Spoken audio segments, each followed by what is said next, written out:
Apa yang telah kamu temukan? Tanya Nili.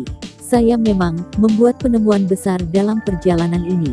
Ternyata tempat persembunyian kuil kegelapan adalah ruang bawah tanah yang sangat dalam, ukurannya sangat besar. Saya hanya memeriksanya sebagian dan melihat jejak Troglodytes dan Dark Elf.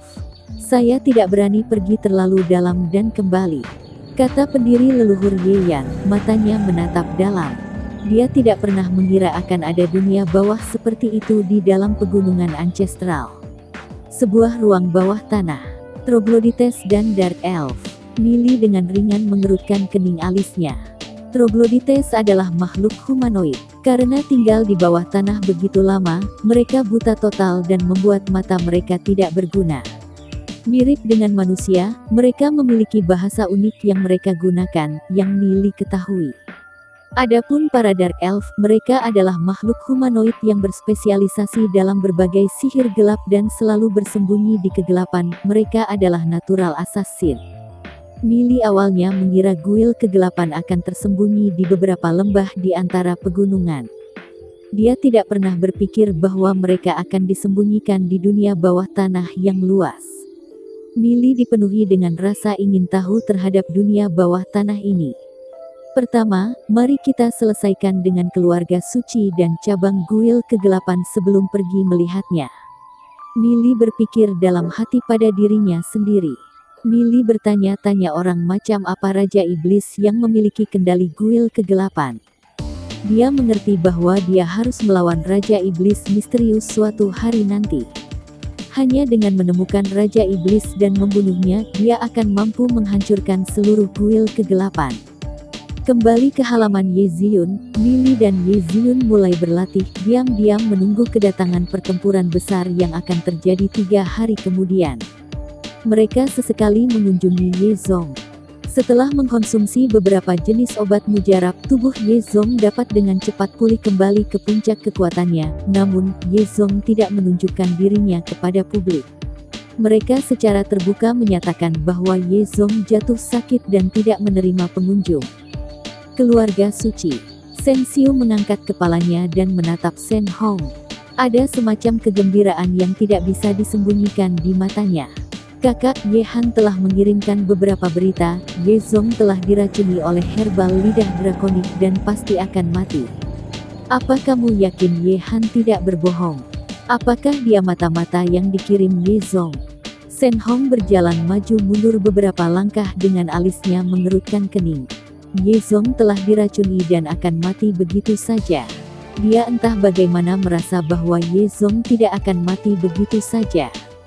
Dia seharusnya tidak berbohong, kita memiliki banyak bukti di tangan kita, dia tidak akan berani berbohong kepada kita. Malam itu, City Lord's Mansion menyalakan lampunya, Ye Xiu memimpin banyak ahli untuk mencari Ye Han selama beberapa jam. Saat Ye Han kabur, dia membunuh banyak penjaga. Dia tidak akan berpura-pura. Shen Xiu berkata sambil tersenyum. Oke, jika dia telah membunuh beberapa penjaga, maka itu mungkin benar. Shen Hong menganggukkan kepalanya. Yezong adalah seorang munafik dan berhati lembut, dia tidak akan bercanda dengan kehidupan pengawalnya. Apa yang dikatakan Ye Han seharusnya adalah kebenaran, rumah tuan kota telah mengumumkan berita bahwa Yezong jatuh sakit. Mungkin untuk menyembunyikan fakta bahwa Yezong tiba-tiba meninggal, mencegah orang jatuh ke dalam kekacauan. Selama pertemuan para ahli mansion tuan kota 9 hari kemudian, mereka tidak akan lagi bisa menyembunyikan kematian Yezong. Yezong, kamu dan aku telah berjuang selama bertahun-tahun. Pada akhirnya, saya adalah pemenang yang sesungguhnya. Shen Hong tertawa, itu sangat biadab. Selamat saudara.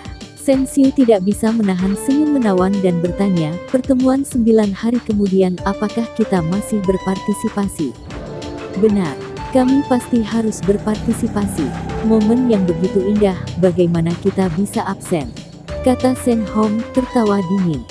Setelah merenung beberapa saat, Shen Xiu bertanya, bagaimana dengan Ye Han? Setelah memikirkannya sejenak, Shen Hong berkata, atur jalan keluar kota untuknya dan minta orang-orang dari kuil kegelapan menerimanya. Awalnya, Ye Han tidak lagi membutuhkan keberadaan, tetapi bakatnya masih cukup bagus. Belum lagi dia telah menjadi musuh keluarga angin salju, tidak ada salahnya meninggalkannya hidup-hidup. Oke, aku akan segera mengaturnya. Sensio menganggukkan kepalanya. Di halaman Yeziun, Lily duduk di atas batu dalam keadaan tenang saat dia melatih kekuatan jiwanya. Dia terus-menerus mengingat adegan kehidupan sebelumnya.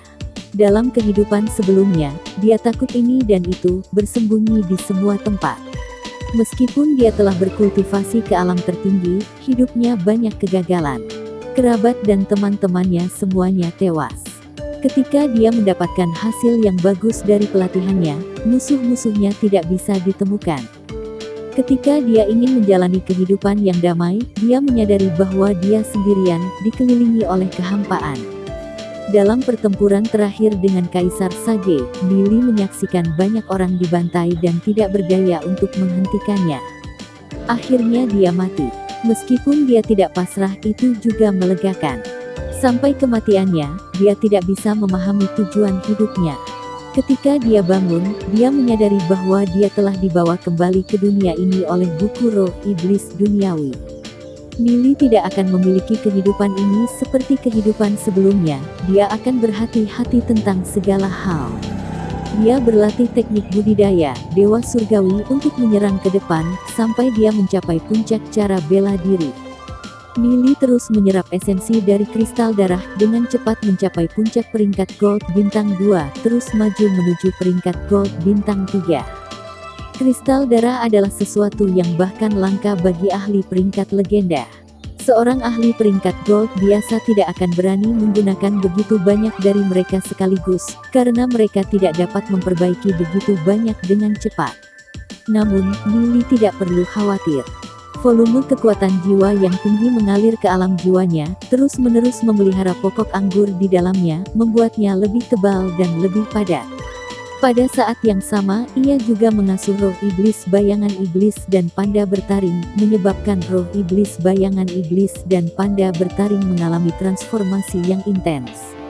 Arus aura tirani mengalir keluar dari tubuh Lily, membentuk pusaran sengit di sekelilingnya. Di saat yang sama, di sisi lain taman, Duan Jian yang sedang berlatih tiba-tiba membuka matanya. Setelah mendapatkan banyak sumber daya budidaya dan nyanyian teknik budidaya dari Lily, budidayanya telah mampu melonjak pesat selama beberapa hari terakhir. Dia telah mencapai puncak peringkat Black Gold bintang 2. Dengan kekuatan tubuh fisiknya, bahkan seorang ahli peringkat legenda akan pusing saat menghadapinya. Namun, dia merasakan aura menindas yang samar-samar datang dari tubuh Lily. Di matanya, Lily selalu menjadi orang yang sangat misterius. Meskipun Lily lebih muda darinya, tampaknya tidak ada apapun yang tidak diketahui Lily. Darah naga yang mengalir di tubuhnya telah memberinya kemampuan persepsi yang sangat kuat. Darah naga yang bersirkulasi mengatakan kepadanya bahwa Lily jauh lebih kuat dari yang dia bayangkan. Selain membayar rahmat Lily, ia senang dan dengan tulus bersedia mengikutinya. Baginya, Lily seperti matahari, menerangi dan membimbingnya. Duan Jian tidak pernah merasa tersesat atau takut selama berada di sana. Pertempuran besar akan pecah beberapa hari kemudian, dan Lily harus membuat persiapan sebelumnya. Meskipun ia telah memperoleh banyak harta yang melindungi kehidupan, Lily tidak berani meremehkan kekuatan keluarga suci. Lagi pula, keluarga yang telah diwariskan selama ribuan tahun pasti akan memiliki banyak kartu truf di lengan baju mereka. Lily telah menyiapkan segala macam hal yang siap menyambut pertempuran besar. Sementara Lily berkonsentrasi pada pelatihan, dia tiba-tiba merasakan aura yang familiar. Sudut mulutnya melengkung menjadi senyuman itu Yeziun. Dia membuka matanya dan melihat Yeziun berdiri beberapa meter darinya, ragu-ragu untuk mendekat. Lily tidak bisa menahan senyum ringan padanya. Apakah Anda memiliki sesuatu yang membutuhkan perhatian saya? Yeziun memandang Lily dengan tatapan penuh rasa bersalah dan berkata, Lily, sebelumnya aku mengucapkan banyak kata-kata menyakitkan. Kamu tidak terganggu olehnya dan bahkan menyelamatkan ayahku. Tidak apa. Lily melambaikan tangannya dan tanpa peduli tersenyum, meskipun aku tidak tahu mengapa kamu mengatakan hal-hal itu, aku mengerti bahwa kamu bukan orang seperti itu. Itu saja tidak masalah. Mata Ye Ziyun berkaca-kaca. Dia awalnya berpikir bahwa Nili tidak akan memaafkannya. Dia benar-benar ketakutan sebelumnya. Ayahnya hampir meninggalkannya dan dia tidak tahu harus berbuat apa. Karena anugerah Nili, dia mungkin tidak akan bisa membalasnya dalam hidupnya. Ye Ziyun mengatupkan giginya dengan wajah merah saat dia melihat Nili dan berkata, "Nili, terima kasih." Nili mengangguk. Dia merasa bahwa Ye Ziyun hari ini agak aneh, tapi dia tidak tahu apa yang terjadi dengannya. Ye Ziyun kembali ke kamarnya dengan kepala menunduk. Melihat sosok punggung Ye Ziyun, Nili menggaruk kepalanya. Jika dia tidak bisa mengerti, maka dia tidak akan memikirkannya. Nili kembali ke kamarnya dan menutup pintunya sambil terus berlatih teknik budidaya dewa surgawi. Dia memperkirakan bahwa dia akan bisa naik ke peringkat gold bintang 3 dengan sangat cepat. Saat malam semakin gelap, sinar bulan menyinari tempat tidur Nili saat ia diam-diam berlatih sambil duduk bersila. Pintunya terbuka. Nili membuka matanya dan melihat Ye Ziyun masuk. "Nili, Ning'er adalah gadis yang baik, kamu tidak bisa mengecewakannya. Kasih karunia Anda terhadap saya tidak punya cara untuk membalasnya, saya hanya bisa memberikan diri saya kepada Anda." Ye Ziyun dengan serius berkata, sambil menggigit bibirnya, "Aku mendengar dari Bibi Sue bahwa pria selalu menyukai apa yang tidak pernah bisa kamu dapatkan. Jika Anda sudah mendapatkannya, Anda tidak akan menghargainya. Mulai hari ini dan seterusnya, ayo berteman saja." Ye Ziyun menunduk saat dia mengambil beberapa langkah ke depan, dan menggali ke tempat tidur Nili. Dia tampak sangat gugup, tubuhnya sedikit gemetar. Melihat adegan ini dan mendengar apa yang baru saja dikatakan Ye Ziyun, Nili tidak bisa menahan senyum sambil menggelengkan kepalanya. Gadis konyol ini, bagaimana hal semacam ini bisa didorong ke sana-sini?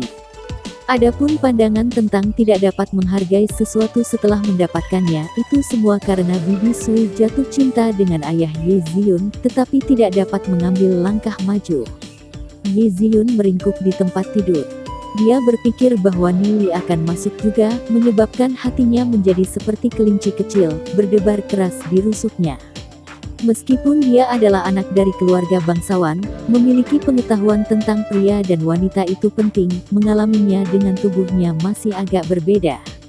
Awalnya, dia telah mengambil keputusan, tetapi karena itu benar-benar akan terjadi, dia tidak bisa menahan rasa takut. Hati Nili dipenuhi dengan perasaan lembut untuk Ye Ziyun. Setelah merenungkannya, dia berbaring di samping Ye Ziyun, kedua tangannya menopang kepalanya saat dia tersenyum dan berkata, "Yang aku suka adalah kamu, itu adalah sesuatu yang tidak mungkin untuk diubah. Sama seperti Ning'er, saya juga tidak dapat mengubah pikiran saya. Namun, ada perbedaannya. Untukmu, bahkan jika aku harus membayar semua yang kumiliki, aku tidak akan ragu untuk melakukannya." Nili mengingat saat-saat di kehidupan sebelumnya dan dipenuhi dengan sakit hati. Ye Ziyun menunggu lama, tetapi menyadari bahwa dia telah dipisahkan oleh lapisan selimut. Berbaring melawannya, dia merasa lega. Setelah mendengar kata-kata Nili, ekspresi Ye Ziyun berubah dari panik dan gugup menjadi tenang pada akhirnya. Tetesan air mata jatuh dari pipinya yang lembut. Dia tidak bisa mengerti mengapa Nili memiliki perasaan yang begitu dalam padanya. Keduanya tidak berbicara. Pada saat itu, mereka bisa mendengar nafas satu sama lain. Aura Nili secara bertahap membuatnya merasa lega dan aman. Pada akhirnya, Ye Ziyun secara bertahap tertidur lelap. Nili menoleh dan melihat wajah Ye Ziyun yang cantik, tenang dan lembut. Jika ini bisa berlanjut selamanya, diam-diam menatapnya, tumbuh bersama dengannya, memiliki anak bersama, menjadi tua bersama, seberapa baik itu. Namun, saat ini Ye Ziyun masih terlalu muda.